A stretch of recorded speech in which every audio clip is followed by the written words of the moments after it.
And welcome back, and thanks so much for tuning in to Morning Live. Let's take a look now at what's making headlines in the newspapers. And we start this morning with the Business Day.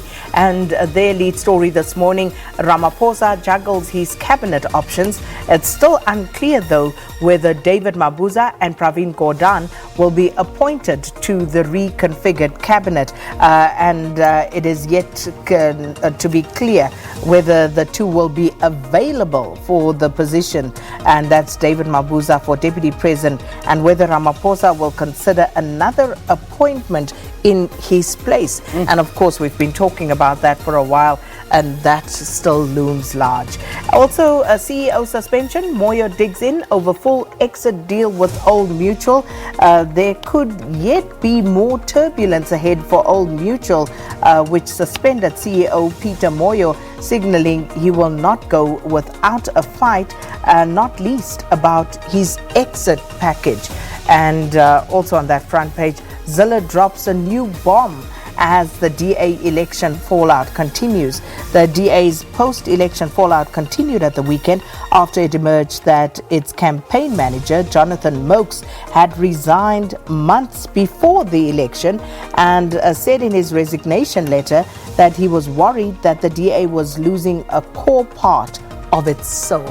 All right, so there we go. Let's move now on to the front page of The Citizen. And the headline there, Cyril's dilemma.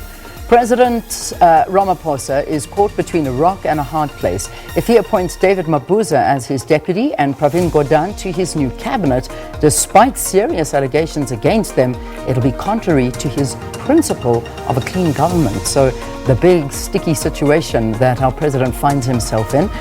Then there's also the other story on the corner there. Zuma's team plays his last card, so that's, I think, a story that was Sakina was talking to, but experts are not convinced that the new evidence will save him. So that's all to do with President back in court. So green tax for companies now a law, and this was signed and it came into effect. And it will come into effect, I beg your pardon, on Saturday. President Ramaphosa has signed the Carbon Tax Act into law, coming into effect next Saturday. The act was gazetted last week, Thursday, together with the Customs and Excise Amendment Act. Climate change represents one of the biggest challenges facing humankind, and the primary objective of the carbon tax is to reduce greenhouse gases. But the problem is the effect it's going to have on a lot of things, but particularly the mining industry, and very worried about that. So that's The Citizen. The Star this morning also leading with President, and President keeps SA guessing.